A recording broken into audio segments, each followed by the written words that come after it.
Vale, bo día, moitas grazas.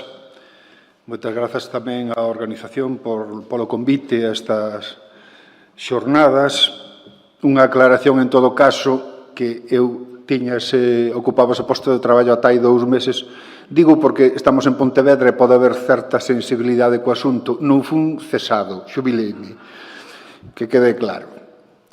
Evidentemente súmome ao recordo que fixo Xosé Miranda a Dorothea Xubar, que tanto e tan bo aportou á literatura oral galega en xeral e ao cancioneiro en particular, non? Xunto con Antón Santamarina aquí presente. Ben,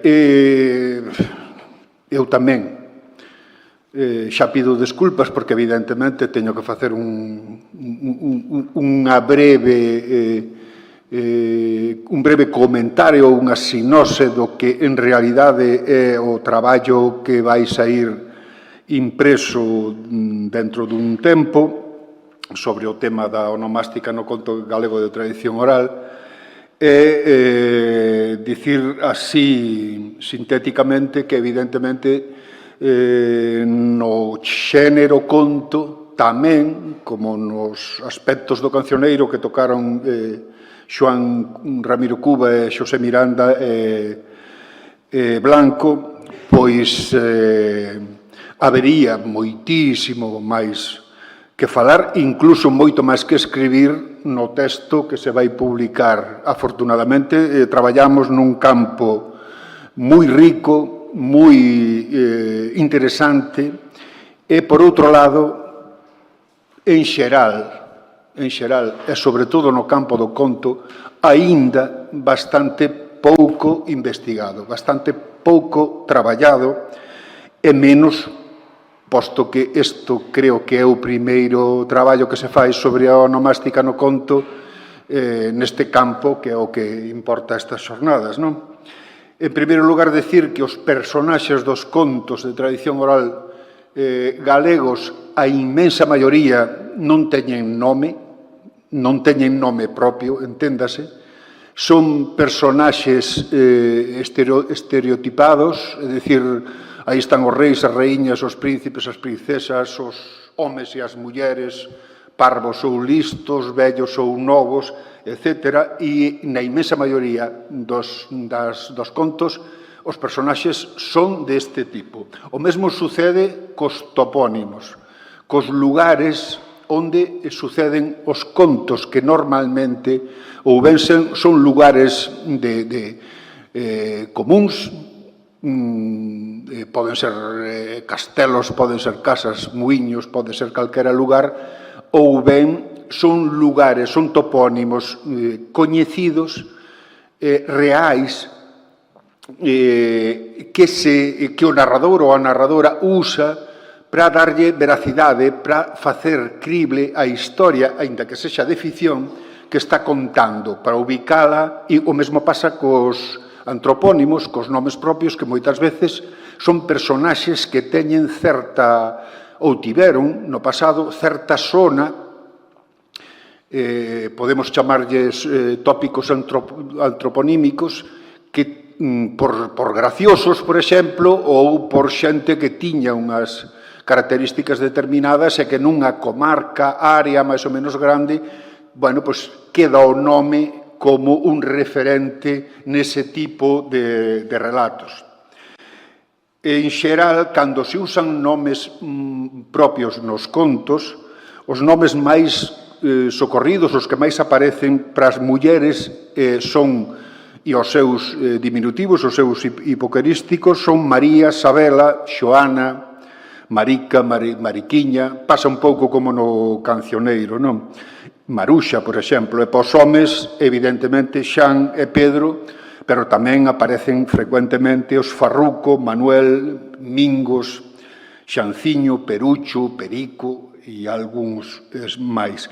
Moitas veces tamén, igual non é tan frecuente en todas as zonas de Galicia onde se recolleron os contos, pero en determinadas áreas son moi frecuentes os antenomes que poden ser bueno, pues de tratamento de respeto ou de cortesía ou incluso de clase, non? Aparecen moito segundo en que áreas tío e tía, señor ou señora como antenome, e tamén rara vez, pero algunha vez aparecen, para indicar unha clase superior, un don ou unha dona. Eu o que vou facer aquí hoxe, bueno, en primeiro lugar, aclaro que todos os antropónimos e todos os topónimos dos que falo no texto, é dicir que algún comentarei agora aquí, son, digamos, referentes non só ou non exclusivamente da tradición galega, senón que en moitos casos, eso no texto explico, aquí paso un pouco por alto eso, porque en moitos casos nós non somos unha illa no mundo da tradición oral, somos unha parte máis que ten as súas peculiaridades, pero que bebemos de outras tradicións, de outras culturas, que foron indo, igual que outras áreas xeográficas, como quedou de manifesto no cancioneiro, recibiron aportacións desde Galicia e desde o galego, pois o mesmo pasa exactamente nos contos. Por tanto, aquí eses personaxes singulares moitas veces están conectados, e falo só do nome, están conectados con outras tradicións, porque se faláramos do tipo de conto e dos motivos que de cada conto, bueno, pois esa comparación é o que permite, esas coincidencias é o que permite establecer os catálogos tipolóxicos, como o que fixo para o caso galego Camiño Noia, porque hai unhas coincidencias altísimas tanto nos motivos como no tipo de conto que se está contando. Pero este é outro asunto que non ten que ver coa onomástica e, por tanto, non vou ir por aí, non? Eu tamén no texto explico un pouquiño as diferencias que hai entre os xéneros narrativos mito, lenda e conto, para que, bueno, quede en principio claro que non todo, porque hai bastante confusión incluso nos recompiladores á hora de clasificar os xéneros, que é lenda, que é mito ou que é conto. Xeralmente só se fan distingos entre lenda e conto, pero moitas veces as lendas son contos e moitas veces os contos esconden un mito ou esconden unha lenda. En cada un dos casos poño a referencia bibliográfica a bibliografía que eu revisei, que non é toda, pero que, bueno, me parece que son como uns 30 títulos, poño, se é o caso, ao tipo do catálogo tipolóxico do conto galego de tradición oral que lle corresponde, e tamén, no seu caso, poño a referencia a colección Cabalo Buliganda que se falou antes, que ten 20 tomos, e da que nos encargamos no seu momento Xosé Miranda, Xoán Cuba e máis eu, e poño esas referencias non tanto porque lle interese o que lle centre na onomástica, senón porque estas dúas obras, tanto o catálogo tipolóxico como o Cabalo Buligán, levan anotacións moi interesantes sobre a bibliografía ou sobre referencias doutras áreas lingüísticas que poden vir ben á hora de entrar a traballar ou a curiosear sobre un determinado antropónimo ou topónimo, non? Como é lóxico, unha do tipo de contos máis abundante dentro da nosa tradición son os contos de animais, e dentro aquí, eu comento no texto, unha longa tradición que ven desde Esopo e pasa polo Román de Renard, solo por poñer algúns exemplos, da que bebe a nosa tradición tamén fabulística, e tamén os poño esas notas porque resulta que, por exemplo, o raposo ou a raposa, que é o animal que máis abunda nos contos de animais galegos, tamén ten unha serie de nomes que son consecuencia dunhas crenzas, duns tabús, duns mitos que teñen que ver co que se di, Cunqueiro escribeu desto e outra xente, que o raposo se oi que están falando del cando se chama raposo ou golpe na área dialectal do norte de Lugo e norte da Coruña, pois entón está, digamos, avisado do que vai pasar con el. Por eso, di o mito que se lles poñen nomes diferentes. Por exemplo, en Galicia, pro raposo e nos contos que eu revisei de animais, rexístranse nomes como Alfonso, García, o máis abundante é Pedro, é o que máis abunda, é o que máis aparece nos contos de animais, e tamén diminutivos como Perico, Peruxo, e alcumes como Mil Mañas, obviamente pola súa condición de raposeiro, precisamente, non? De astuto. E, nalgún caso, concretamente, tamén se chama, se alcuma, Patarrastro. Nestes casos hai unha serie de contos nos que o raposo compite en carreiras con outros animais e sempre gaña o outro animal porque é máis pequeno, pónselle no rabo e cando se xira ao chegar a meta o raposo, para dicir que xa chegou, o animal pequeno que ia no rabo xa se coloca na meta e, bueno, pois chamalle patarrastro porque vai demasiado despacio, por exemplo, neste caso, competindo cun cangrexo. E para a raposa, xa se dixo algo nas intervencións anteriores, María, Marica ou Mariquiña, e, nalgúns casos, María Zanfaña. Aquí está María Zanfaña, o que non vai por forza, vai por maña, ou a súa variante María Farfalla. O outro animal importante nas fábulas galegas é o lobo, evidentemente, é o rival, é o contrario do raposo. O raposo case sempre vence ao lobo. Aquí sigue gobernando a lei do máis grande e o máis forte, pero inversa. É dicir, gaña as contendas o raposo que é máis pequeno, pero é máis listo, e perde o lobo que, sendo grande e forzudo, non ten inteligencia. É un xan.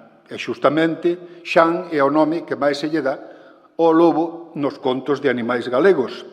Pero tamén en algún aparece que lle chaman Andrés, nalgún que lle chaman Pedro, e algún alcume, en concreto o tío ou tío das calzas vermellas, que é a consecuencia de que o despelexan para darlle unha medicina a un león que está enfermo, que consiste en quitarlle a pelaxe vivo e queda claro, coas calzas vermellas.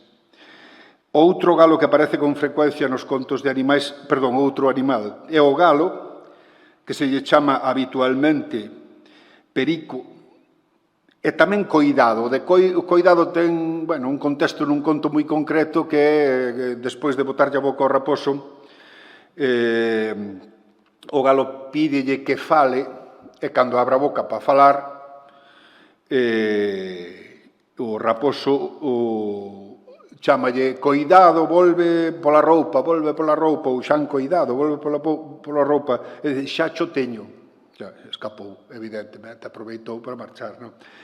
E está o ciclo variado, aínda que é un só conto, que é o do galo Quirico que quería ir á boda do tío Perico, que é curioso, que eu non me vou parar a comentarlo, simplemente a dicir algúns nomes que non sempre se lle chama Quirico ao galo, que se lle chama Juanito, que se lle chama tío Perico, Juan Periquito, San Pantalarrico, tío Agapito, tío Xinto, en fin, a según, non? E tamén tío Xan Farrampeiro, que eu creo que ten que ver coa palabra farrapo, ese anaco de roupa que chamamos outea, gastado, que chamamos farrapo, en alusión xustamente ao que lles comentaba antes, que é as plumas que perde cando o raposo lle bota a boca.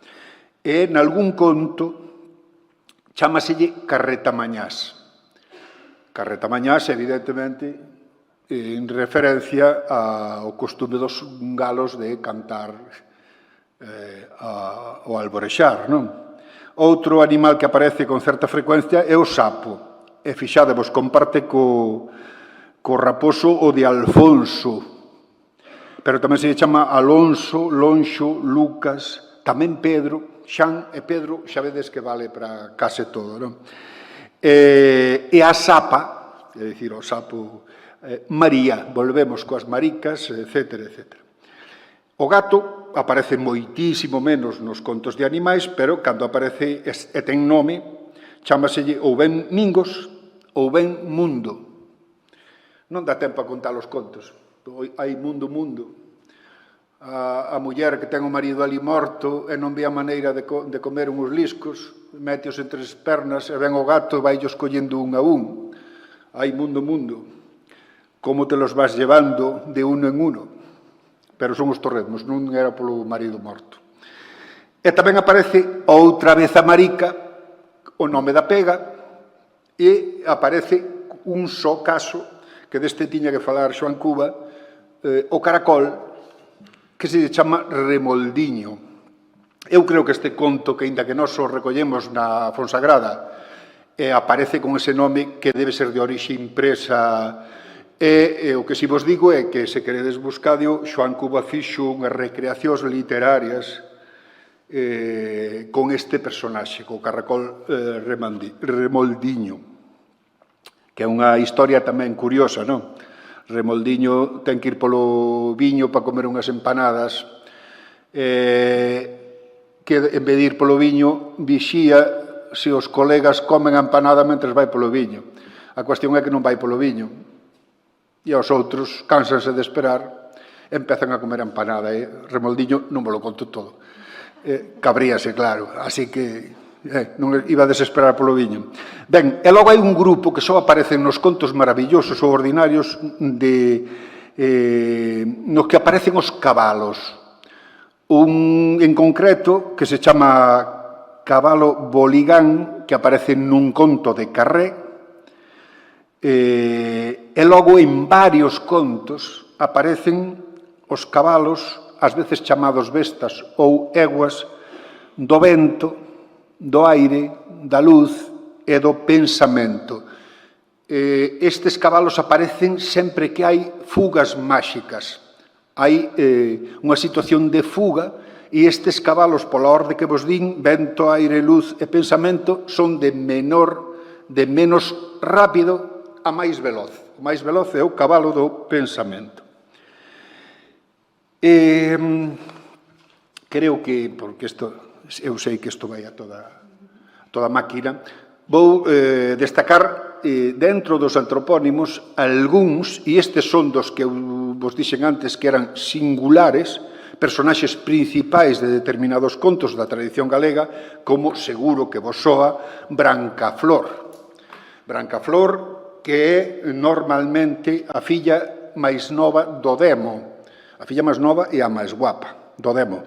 É que nun tipo de conto en concreto, as referencias bibliográficas están aquí, os tipos, etc., é quen axuda ao protagonista que xoga unha partida de cartas co Demo, perde e ten que ir entregarlle a alma normalmente ao castelo de Irase, non volverás, e o escapar do Demo é que axuda, Brancaflor é que axuda ao protagonista nesa fuga o mundo dos vivos, é dicir, é o camiño inverso do mundo do máis alá, do mundo da morte, ao mundo dos vivos, e aí é onde aparecen, entre outros efectos máxicos, tamén as virtudes dos cabalos dos que falaba eu hai algún momento.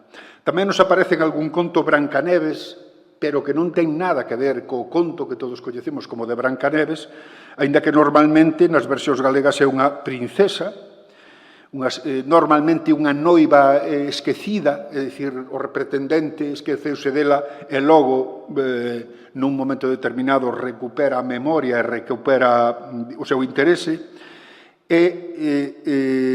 Hai un personaxe nun dos contos recollidos por Martín Rus no Cebreiro, nun conto que se chama, que ela chama Castillo del Loro, que aparece un personaxe feminino un pouco extraño, que é a Bruta. Extraño porque eu non son capaz, ou non fomos capaces, porque este personaxe tamén o traballamos no Dicionario dos Seres Míticos, de, pues identificalo con algún ser mítico da nosa mitoloxía popular. En todo caso, neste conto, é unha auxiliadora do protagonista que, dándolle sangue de touro, colle forza e axúdalle a cruzar o mar salado e o mar alado. É dicir, é simbólicamente o paso deste mundo ao outro mundo. Por outro caso, por outra parte, non aparece descrita esta bruta. Non sabemos se é unha ave, parece que sí, porque voa, pero non sabemos se ten algún aspecto de animal ou humano, non queda nada claro que tipo de figura ten, non? E un personaxe curiosísimo, todo o mundo sabe, o conto da carapuchiña vermella, pero nunha das recopilacións que se fixeron en Galicia apareceunos unha carapuchiña branca. Segundo o narrador, este conto recolleuno Rosa Alicia Ramos en Vimianzo polo ano 79 e o narrador díxolle que esta carapuchiña branca era irmá da outra, da vermella, e o que pasa é que o conto que conta non é o clásico da carapuchiña, senón, para que nos entendamos todos, o do lobo e os 7 cabritos. A carapuchiña neste conto, neste que é recollido en Vimianzo, ten a misión que teñen os cabritos no outro, que é non abrirlle a porta ao lobo cando ven para comelos, non? Pero é curioso da carapuchiña branca. Tamén vos digo, aproveito de paso, deixame ver o reloj. Aproveito para dicirvos que non hai recompilacións do conto clásico da carapuchiña normal, da vermella, porque seguramente os recopiladores non lle deron importancia. Ese conto é de libro e tal, e, por tanto, non o recollemos. Seguramente que, ademais, as versións que se podían contar estarían en castelán, e foi unha pena que non se fixaran nese tipo de contos porque se podría detectar algunha variante, algúns motivos que non están na versión dos Grimm, que é a que se difundiu e se popularizou, e non é necesariamente unha versión que circulase por transmisión oral, ni moito menos. E como teño que ir tirando para diante, dentro dos personaxes femininos, Laureano Prieto recolleu na zona onde recolleu, en Viana do Bolo, un conto no que aparece unha tal Flora que ven sendo a Brancaflor de outros contos, non? Carré, no do cabalo Boligán, a protagonista é unha tal Iria. Aproveito para dicir que eu sospeito, creo que non me equivoco, que moitos recompiladores se deron o gustazo de inventar nomes. E non é o único caso Carré, que inventa moitos, hai moitos máis recompiladores que se deron ese gustazo. Foi unha pena. Probablemente na versión que lles narraron a eles, ese personaxe non tiña un nome propio. E pareceulles que a recreación que les ian facer do que lles contaron, que quedaba mellor poñéndolle un nome. Evidentemente, con eso, o noso propósito, en parte, da onomástica no conto tradicional, pois queda como queda sospeitoso. Hai casos moito peores, moitísimo peores. E, por exemplo, aparece nunha versión que recolleu Camiño Noia en Cerdedo, en Pontevedra, unha tal Princesa Magalona, rara, o nome para a nosa tradición. Pero non é tan raro se sabemos que a partir do século XV tuvo unha difusión enorme, unha especie de novela de amor e aventuras que se chamaba Historia de Pierre de Provence e de la Belle Maguelone, ese é un dos camiños polos que se vai incorporando á tradición oral moitas das historias, porque a historia, o conto, reproduce de alguna maneira a historia que se conta nesa novela e incorpora, ademais, o personaxe, a Magalona. Como creo eu, e este caso, eu creo que é doado de documentar, que Laureano Prieto, nun conto que recolle, que lle chama Martuxiña, esa Martuxiña puido ser invención do propio Laureano, aínda que este tema, que é o da doncela guerreira, e a historia tivo tamén difusión en romance, e o romance, ou unha das versións do romance, dice en castelán, como me he de llamar padre, como me he de llamar yo, e o pai respóndelle, don Martinos, hija mía, que es como me llamo yo. Non parece moi desatinado vincular ese Martinos con esa Martuxiña que incorpora o conto Laureano Prieto. É evidente, outro personaxe feminino dos contos é a morte. Hai morte branca, hai morte negra, unha avisa, a outra leva, a morte madriña ou padriño, o pobre que busca desesperado a alguén, non lle vale Deus, non lle vale o demo, pero válelle a morte que non fai distingos. É un ciclo de contos moi interesante, porque ten variantes moi boas. E eu tamén metín entre os personaxes femininos de conto a Pepa a Loba. Isto pode, porque estamos acostumados a escoitar que o personaxe mítico, lendario, Pepa a Loba. Bueno, pois nun conto recollido no Cebreiro, Pepa a Loba é parte protagonista dun conto no que aparece como bandoleira boa, bandoleira xenerosa, e noutro de Carré, se citar a Pepa a Loba, ten a mesma función unha tal bandoleira chamada a Capitana. Probablemente estamos diante do mesmo mito da bandoleira xenerosa, que nuns casos se chama Pepa a Loba e noutros casos se chama a Capitana. Bueno, dentro dos nomes propios de muller, Santa Manuela, Santa Dora, cada un daría para contar.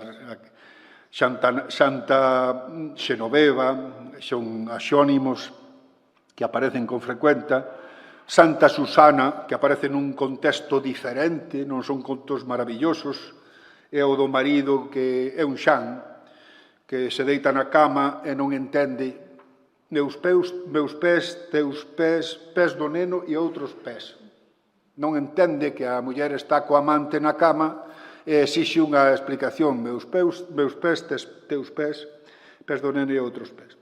E iso resolve a muller, hoxe é o día de Santa Susana e as estopas volvense lana e 6 pés volvense 8 na cama. Isto, igual que aparece Santa Susana, tamén aparece noutros, Santa Ana, etc.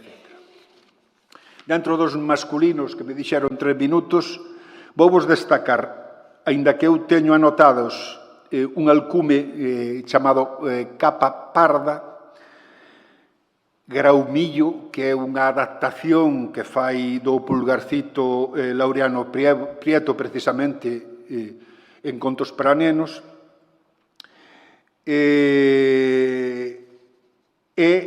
logo personaxes de ámbito local, como pode ser o Roso e o Mangante, que nos aparece nunha anécdota similar a outra que aparece no Lazarillo de Tormes, aínda que con variantes. Xesucristo e San Pedro, que son parella de feito nos contos galegos, pásanlles un montón de aventuras. Xesucristo, digamos que é o serio, formal, mentres que San Pedro, pois, bueno, é o trampulleiro, é un pouco o provocador de situacións, non? Quería comentarvos Frai Liberto, que nos apareceu en contos en Abadín, concretamente, que é o personaxe listo que responde preguntas que ninguén sabe responder. Por certo, está inspirado nunha publicación republicana do século XIX que se chamaba El Cencerro e que tiña na portada a caricatura de un frade que se chamaba Fray Liberto e que apareceu nos contos galegos como resolve preguntas como canto pesa a lúa, canto vale o rei, é unha mentira que parece a verdade. No texto leredes que tamén falo de Quevedo como personaxe importante dentro da tradición contística galega e que é o resultado dunha metamorfose que non se deu só en Quevedo, que se deu en moitos outros personaxes célebres por outros motivos, pero que acabaron sendo protagonistas dos contos populares. Pasoulle desde a Esopo, a Pushkin, a Dante, a Giotto, a Camões, a Valle Inclán e ata tería que falar de Xaimiño, un personaxe que tamén ten as súas voltas, que eu creo que non naceu como se asegura por aí en determinados textos nos cómics, nos tebeos de mediados do século XX, que naceu antes, pero bueno, deixarémolo aí. E tamén hai o seu apartado de axónimos masculinos como Santoero, de Armenteira, que está tipificado como conto, aínda que apareza normalmente publicado dentro das lendas, ou Santo Amaro, por suposto o Xan, pero como do Xan xa falamos algo, pois non me estendo agora, que ten, digamos, nomes propios diferentes en algunhas versións de contos segundo a área de Galicia onde se registraran. E seguro que oístes falar de Xan de Outeiro, que ata foi pseudónimo de algúns escritores galegos e que nos apareceu en varios sitios, concretamente en Abadín, en a Ponte Nova, como tipo listo que se aproveita da torpeza de outros. E habería que falar de Xan o Oso, e de Xan Calaio, e de Xan Sencoidados, e de Xoan Soldado, outro personaxe arquetípico moi interesante, do que descubrín hai pouco, que en Tijuana, en México, hai un San Juan Soldado, que é unha historia que en principio non ten nada que ver coas contos que se difundiron en Galicia, pero que é un soldado que é vítima dunha persecución da que o pobo considera que non é culpable e santifica, e hai cousas moi... Por suposto, hai moitos antropónimos religiosos, outro capituliño dedico a estes tópicos antroponímicos que decía antes, fixándome un pouco na área onde se recolleron os contos, e dos topónimos, que xa me pasei. Acabou o tempo. Encontraredes información sobre o Balancho, que é o monte onde levan os vellos, en determinados sitios, aínda que non é un tema moi repetido en toda a xeografía galega e moitas veces o nome do monte é un monte real que existe nese entorno. O castelo de Irás ou non volverás, que xa vos dixen antes que é un lugar do outro mundo, e logo a Serra de Armeña, que aparece nun conto recollido por Laureano. En definitiva, e acabo. Sei que xa tiña que ter acabado aí un cacho. Xa falei das alteracións que sufre a onomástica en xeral no conto folclórico galego, por tanto, por ser produto de narracións que recurren a certos recursos para facer crible a historia, que prescindimos de varios antropónimos e topónimos que son evidente invención do recompilador e que, en todo caso, como vos dixen ao principio, non deixa de ser un primeiro bosquexo prospectivo sobre o tema, no conto, e que, evidentemente, hai que traballar moito máis e, sobre todo, para min, que é o que me parece máis importante, aparte de consultar máis bibliografía, eu creo que teríamos, isto como obriga de país, seguir traballando nas recollidas a pé de narradores e narradoras, porque teríamos moitísimas sorpresas e probablemente moi interesantes. Moitas grazas, desculpa.